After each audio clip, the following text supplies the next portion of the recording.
بسم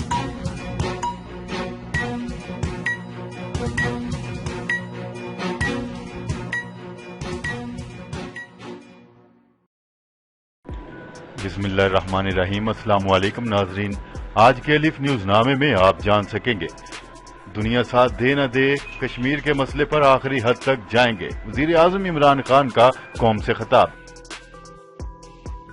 نہیں چاہیں گے کوئی بھی مسئلہ کشمیر میں مداخلت کرے، نریندر مودی نے امریکی صدر کی ثالثی کی پیشکش ماننے سے انکار کر دیا۔ چینی صدر شی جن پنگ نے اپنی فوج کو الرٹ رہنے کا حکم دے دیا۔ کشمیر کا جھنڈا اتارنا بھارت کو مہنگا پڑ گیا، ناگالینڈ کے علیحدگی پسندوں نے نریندر مودی سرکار سے بڑا مطالبہ کر دیا۔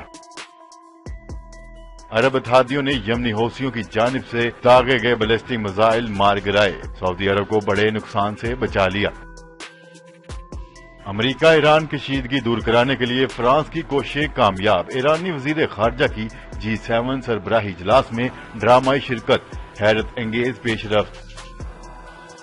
پاکستان کو ایک اور بڑا سرپرائز، متحدہ عرب امارات کے بعد بحرین نے بھی بھارتی وزیر اعظم نریندر مودی کو اعلیٰ ترین ایوارڈ سے نواز دیا۔ Pak Iran gas pipeline, Iran نے جرمانے کا نوٹس واپس لے کر دوستی کا حق ادا کر دیا۔ جوہری ہتھیاروں سے پاک اور ترقی کرتا ایران دیکھنا چاہتے ہیں، صدر ڈونلڈ ٹرمپ نے بڑا مطالبہ کر دیا۔ جی تو ناظرین، یہ تھی ہماری آج کی ہیڈ لائنز، ایک نظر ڈالتے ہیں آج کے سوال کی طرف۔ جی تو ناظرین، آج کا ہمارا سوال یہ ہے کہ آج وزیر اعظم عمران خان نے کشمیر کی آواز بننے کے لیے قوم سے خطاب کیا، تو ناظرین کیا آپ عمران خان کے کشمیر پر کیے گئے خطاب سے مطمئن ہیں؟ جی ہاں، جی نہیں؟ تو ناظرین اپنی رائے کا اظہار کمنٹ سیکشن میں لازمی کیجیے گا، اور اس سوال کا جواب دینے کے لیے اپنی اسکرین پر نظر آنے والے آئی کے بٹن پر کلک کر کے ووٹ کے ذریعے اپنا جواب ضرور دیجیے گا۔ السلام علیکم ناظرین، آپ کے اپنے چینل الف نیوز میں خوش آمدید، اور میں ہوں آپ کے ساتھ ماجد علی۔ دنیا بھر کی خبروں سے باخبر رہنے کے لیے الف نیوز کو سبسکرائب کر لیں اور گھنٹی کے بٹن کو پریس کرنا نہ بھولیے گا۔ اب بڑھتے ہیں خبروں کی تفصیلات کی طرف۔ وزیر اعظم عمران خان کا کہنا ہے کہ کشمیر کی آزادی کا موقع آ گیا ہے، اور دنیا ساتھ دے یا نہ دے ہم کشمیر کے مسئلے پر آخری حد تک جائیں گے۔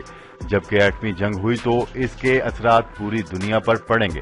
قوم سے خطاب کرتے ہوئے وزیر اعظم عمران خان کا کہنا ہے کہ کشمیر پالیسی کا فیصلہ کن وقت آ گیا ہے، بھارت نے آخری پتہ کھیل دیا ہے اور اب کشمیر کی آزادی کا تاریخی موقع ہے۔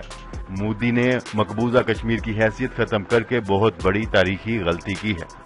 بھارت نے 5 اگست کو پیغام دیا کہ ہندوستان صرف ہندوؤں کا ہے اور سیکولرزم کو ختم کر دیا۔ انہوں نے اپنے آئین اور سپریم کورٹ کے احکامات کی خلاف ورزی کی۔ تکبر کی وجہ سے نریندر مودی نے یہ کام کیا۔ انہوں نے سوچا کشمیریوں پر اتنا تشدد کریں گے کہ وہ خاموش ہو جائیں گے۔ وزیر اعظم نے کہا کہ بھارتی فوج نے آزاد کشمیر پر آپریشن کا منصوبہ بنا لیا تھا، ہمیں اطلاعات مل چکی تھی اور ہماری فوج پوری طرح تیار تھی۔ ہم نے اس ایشو پر فوری طور پر دنیا سے بات کی۔ میں دنیا میں اب کشمیر کا سفیر بنوں گا اور اقوام متحدہ میں 27 ستمبر کو اس معاملے کو اٹھاؤں گا۔ کشمیر کے ساتھ دنیا کھڑی ہو یا نہ کھڑی ہو، لیکن پاکستانی قوم کھڑی ہوگی۔ قوم کو بالکل مایوس ہونے کی ضرورت نہیں۔ پوری دنیا کے میڈیا کو بتایا گیا ہے کہ کشمیر میں کیا ہو رہا ہے۔ خبر کے اگلے حصے میں بات کرتے ہیں۔ بھارت نے مسئلہ کشمیر پر امریکی صدر کی ثالثی کی پیشکش ماننے سے انکار کر دیا۔ نریندر مودی کا کہنا ہے کہ مسئلہ کشمیر پاکستان اور بھارت کے درمیان ہے، انہیں نہیں چاہوں گا کہ کوئی ملک مسئلہ کشمیر میں مداخلت کرے۔ تفصیلات کے مطابق فرانس میں G7 اجلاس کے موقع پر سائیڈ لائن پر امریکی صدر ڈونلڈ ٹرمپ اور بھارتی وزیر اعظم نریندر مودی کے درمیان ملاقات ہوئی۔ امریکی صدر نے کہا مقبوضہ کشمیر پر گزشتہ رات بات ہوئی، کشمیر معاملے پر پاکستان سے بھی بات ہوئی ہے۔ نریندر مودی نے کہا کہ پاکستان سے مل کر غربت اور دیگر مسائل کے خلاف لڑائی لڑنی ہے۔ بھارت اور پاکستان کے درمیان تمام معاملات باہمی نوعیت کے ہیں۔ بھارتی وزیر اعظم نریندر مودی کا کہنا ہے کہ مسئلہ کشمیر پاکستان اور بھارت کے درمیان ہے، نہیں چاہیں گے کہ کوئی ملک مسئلہ کشمیر میں مداخلت کرے۔ خبر کے اگلے حصے میں بات کرتے ہیں۔ چینی صدر نے اپنی فوج کو الرٹ رہنے اور تیاریاں مکمل کرنے کی بڑی ہدایت کر دی۔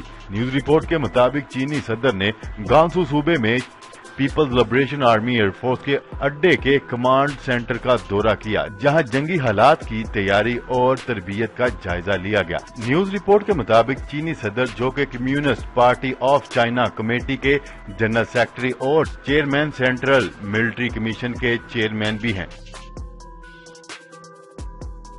خبر کے اگلے حصے میں بات کرتے ہیں مقبوضہ کشمیر کی خصوصی حیثیت کی نشاندہی کرنے والے جھنڈے کو سری نگر کے سیکریٹریٹ بلڈنگ سے اتارنے کے بعد نئی دہلی سے مذاکرات کرنے والے ناگا علیحدگی پسندوں نے اپنے جھنڈے اور آئین کا مطالبہ کر دیا۔ بھارتی ذرائع ابلاغ کی رپورٹ کے مطابق بھارت کی جانب سے جموں کشمیر کی خصوصی حیثیت، جس کے ذریعے انہیں اپنا جھنڈا اور آئین رکھنے کی اجازت تھی، اور خاتمے کے بعد ہی ناگا شدت پسندوں نے پہلی مرتبہ اپنا علیحدہ جھنڈے اور آئین کو 22 سالہ ناگا امن مرحلے کے لیے باعزت حل کے لیے ضروری قرار دے دیا ہے۔ خبر کے اگلے حصے میں بات کرتے ہیں سعودی عرب کی قیادت میں عرب اتحاد نے یمن سے حوثی باغیوں کے فائر کیے گئے 6 بالسٹک میزائل ان کے ہدف تک پہنچنے سے پہلے ہی مار گرائے۔ غیر ملکی خبرساں ادارے کے مطابق عرب اتحاد نے ایک بیان میں کہا ہے کہ سعودی عرب کی قیادت میں عرب اتحادیوں نے یمن سے حوثی باغیوں کے فائر کیے گئے 6 بالسٹک میزائل ان کے ہدف تک پہنچنے سے پہلے ہی مار گرائے۔ خبر کے اگلے حصے میں بات کرتے ہیں ایران کے وزیر خارجہ جواد ظریف جوہری پروگرام کے حوالے سے فارسی ڈیڈ لاک کو توڑنے کے لیے غیر متوقع اور ڈرامائی انداز میں G7 سربراہی اجلاس میں شرکت کے لیے فرانس کے جنوبی شہر شرکت کے لیے پہنچ گئے۔ فرانسیسی خبرساں ادارے کی رپورٹ کے مطابق جواد ظریف کی شرکت سے متعلق پہلے کوئی اعلان نہیں کیا گیا تھا، تاہم اس اقدام کو امریکہ اور ایران کے درمیان کشیدگی کو کم کرنے کے لیے فرانس کے صدر میکرون کی کوشش کے طور پر دیکھا جا رہا ہے۔ رپورٹ کے مطابق G7 سربراہی اجلاس میں ڈونلڈ ٹرمپ اور ایرانی وزیر خارجہ کی براہ راست ملاقات متوقع نہیں ہے، لیکن دونوں رہنماؤں کی ایک جگہ موجودگی سے کشیدگی میں کمی کی امید پیدا ہوئی ہے۔ خبر کے اگلے حصے میں بات کرتے ہیں متحدہ عرب امارات کے بعد بحرین نے بھی بھارتی وزیر اعظم نریندر مودی کو اعلیٰ ترین ایوارڈ سے نوازا ہے۔ گزشتہ روز متحدہ عرب امارات کے دورے کے بعد بھارتی وزیر اعظم نریندر مودی بحرین کے دارالحکومت منامہ پہنچے تھے۔ یہ کسی بھی بھارتی وزیر اعظم کا اس خلیجی ریاست کا پہلا دورہ تھا۔ بھارتی وزیر اعظم نریندر مودی امیر بحرین محمد بن عیسیٰ الخلیفہ اور بحرینی ہم منصب شہزادہ خلیفہ بن سلمان الخلیفہ سے علیحدہ ملاقاتیں کی۔ نریندر مودی کو امیر بحرین محمد بن عیسیٰ الخلیفہ نے اپنے اعلی اعزاز سے نوازا۔ خبر کے اگلے حصے میں بات کرتے ہیں Pak Iran gas pipeline Iran نے جرمانے کا نوٹس واپس لے کر دوستی کا حق ادا کر دیا۔ نیوز رپورٹ کے مطابق خواجہ حبیب الرحمان نے کہا ہے کہ اس فیصلے سے دونوں ممالک میں تناؤ کی صورتحال بھی ختم ہوگی اور مستقبل میں اور اقتصادی سرگرمیوں کے فروغ کے ساتھ وفود کے تبادلے میں بھی تیزی آئے گی۔ ایران گیس پائپ لائن منصوبہ پاکستان کی معیشت کے لیے آکسیجن کی مانند ہے، جس کو کسی بھی صورت نظر انداز نہیں کرنا چاہیے۔ اپنے بیان میں انہوں نے مزید کہا کہ ایران کی جانب سے 90% کام مکمل ہو چکا ہے، تاہم پاکستان کو اپنے حصے کا کام ابھی کرنا ہے۔ منصوبے کی تکمیل سے پاکستان کو توانائی کی ضروریات اور انڈسٹری کو سستی گیس میسر آئے گی، جس سے صنعتی سرگرمیاں عروج پکڑیں گی۔ خبر کے اگلے اور آخری حصے میں بات کرتے ہیں امریکی صدر ڈونلڈ ٹرمپ نے کہا ہے کہ ایران میں لوگوں کو اپنی مرضی کی زندگی جینے کی آزادی نہ ہونے اور بری کارکردگی کے باعث حکمرانوں یا سیاسی قیادت کی تبدیلی کی خواہش مند نہیں ہے۔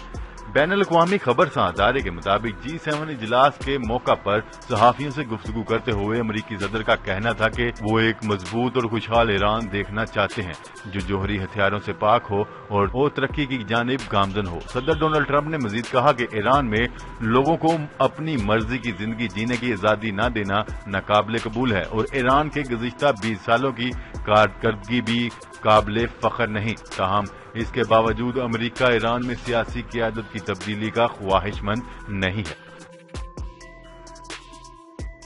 جی تو ناظرین، آج کے لیے اتنا ہی۔